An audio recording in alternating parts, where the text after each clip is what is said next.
As we bask in the afterglow of the Houston Regional and I get accustomed to the December cold, I want to take a look at tournament stats from this past month. 158 tournaments, to be exact, from Nexus Night to Regional Qualifier level. And I'll be doing that in the hopes of showing you a reliable picture of which legends you can expect to see in the meta, whether there's any regional differences when it comes to that, and a whole host of smaller satellite questions that we might stumble upon in the meantime. I'm Simon from Games Deconstructed, and let's get started. So first of all, let's take a look at overall legend representation in these past 30 days, Houston included.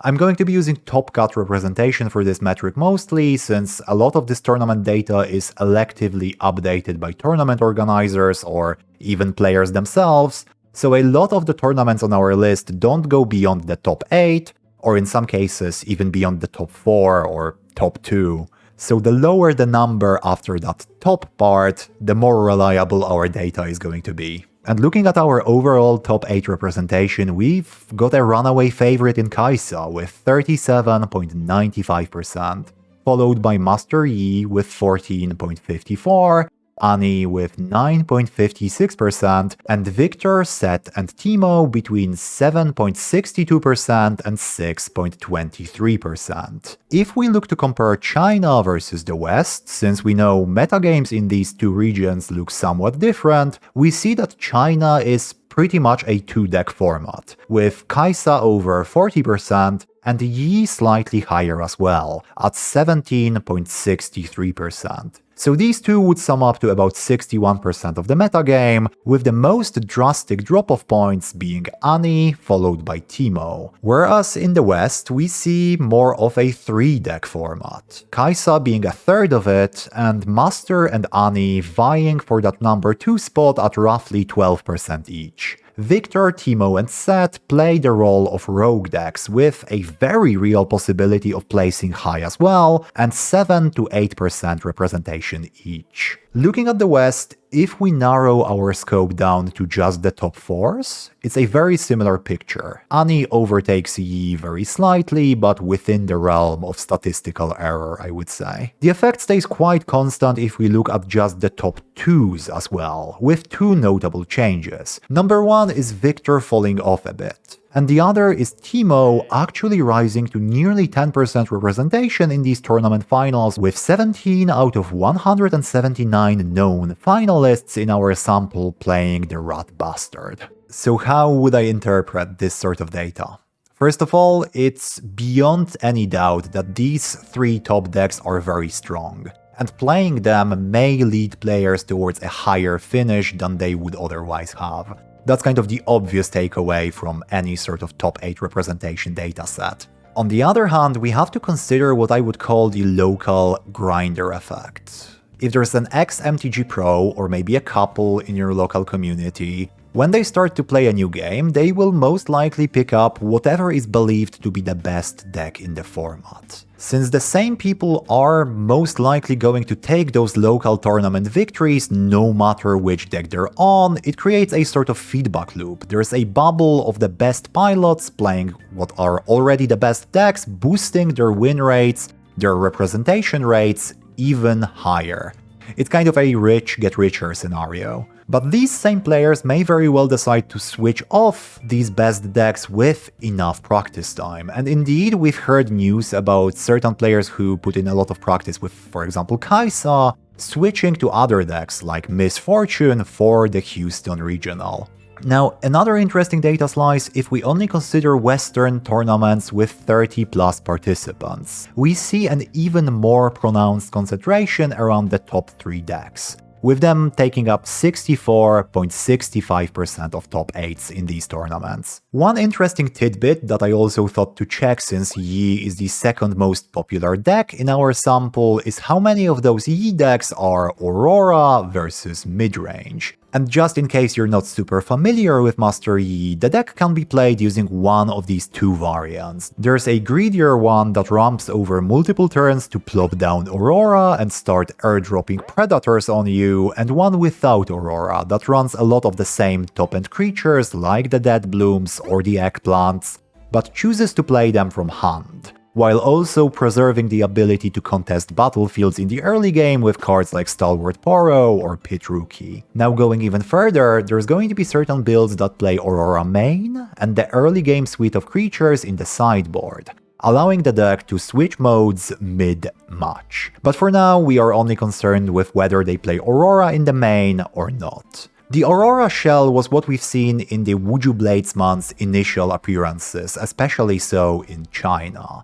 But as time went on, the community kind of became split about whether the mid-range build was better or not. And in my locals and in the discords I frequent, that is very much the governing theory. And interestingly, the data seems to support the existence of that split. In the West, out of the 96 Master Yis in tournament top cuts that we have deck lists for, 83 or 86.5% were mid-range, while the remaining 13 or 13.5% were Aurora. Whereas in China, 258 or 60% were mid-range, and a considerable 172 or 40% played the Aurora variant. Goes to show that the meta has taken on quite different trajectories in these two regions. Finally, we get to the main course, the Houston Regional.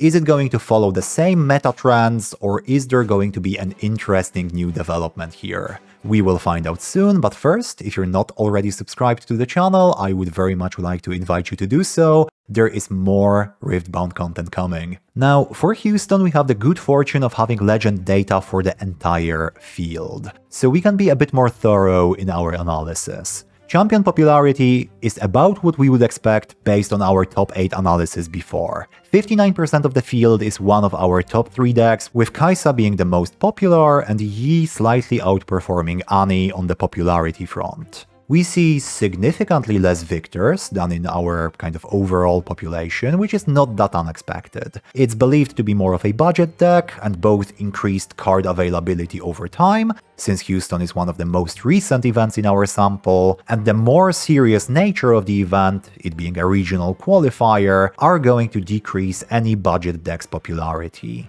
Our kind of rogue tier 2 decks, Teemo and Set, are relegated to 5% popularity and joined in there by Ahri and, most importantly, Misfortune. Access to this data also gives us conversion rates to day 2, the percentage at which each deck's pilots ended up in the top 64, requiring a scoreline of 7-2 or better, with a bit of tiebreaker luck required for the 7-2 players. A high conversion rate, best exemplified here by Misfortune, is a combination of 2 factors. The first, obviously, is going to be the deck's strength, both overall and against the tournament's specific meta. If it wins more, it's more likely to show up on day 2. The second factor here, especially relevant for minority decks, is being the deck of choice for skilled players. If those especially skilled players decide to pick up a deck as a sort of meta call, as I very much believe was the case for MF here,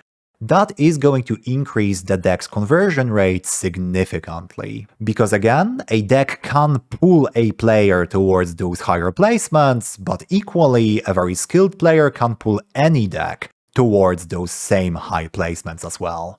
Combined with its niche popularity, there also won't be that many players who would bring down the deck's conversion rate by, stumbling over its skill floor due to not having much practice with it. Overall, the first of our 2 most surprising developments here is the slight rise in MF's popularity, but especially its excellent ability to convert to day 2, which I would very much attribute to pros figuring out it would be a good answer to the expected meta, and them being correct in that assumption. The second surprising bit is the overall lack of popularity of Set, and especially its total lack of presence in the top 64. And the lack of popularity is only a consideration here if we compare Set against the expectations placed on him, rather than, any data-supported past track record. Because the deck was intensely hyped after Colin Kaiser took first in a 250-person tournament with it shortly before Houston,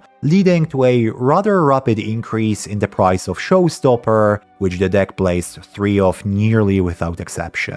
Houston was supposed to show if the deck's success was a blip on the radar or the beginning of a new trend, and it seems so far like the first hypothesis is closer to the truth. Its lack of popularity at the regional is going to be a bit challenging to fully explain. One theory is that the deck's unique selling proposition, its effectiveness against Kai'Sa, is also accomplished by the Misfortune deck, so players looking to counter the expected metagame opted to play that one instead.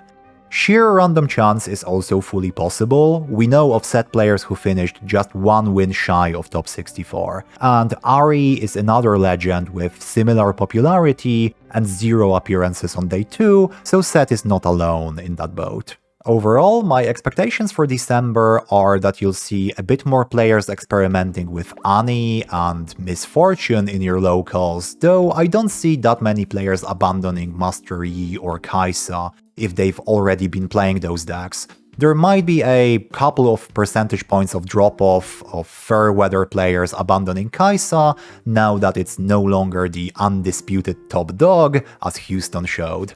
Teemo is one that seems to be flying under the radar pretty consistently, though I can definitely see that the deck's play pattern may not be for everybody, but if you're already enthusiastic about the deck, definitely keep practicing with it, and it's very much capable of winning tournaments. I don't see these meta swings being too drastic, to be perfectly honest with you, because both of these decks, MF and Annie, that have the possibility of becoming flavor of the month, are rather limited by card pricing and availability, because local players might be a bit cagey about buying into Aurora, which is quite an expensive card, and there's a lot of gear removal coming in the next set, Spirit Forged, while Annie relies on some cards that are only available in the notoriously difficult to get Proving Grounds, and you can take my word for it, I had to buy my flashes as singles, and I'm still salty about it. Let me know in the comments if you like this video format, if you'd like for me to take a closer look at some other facet of the metagame, because I very much intend for this to be a monthly thing, and you can help shape what the next installment is going to look like.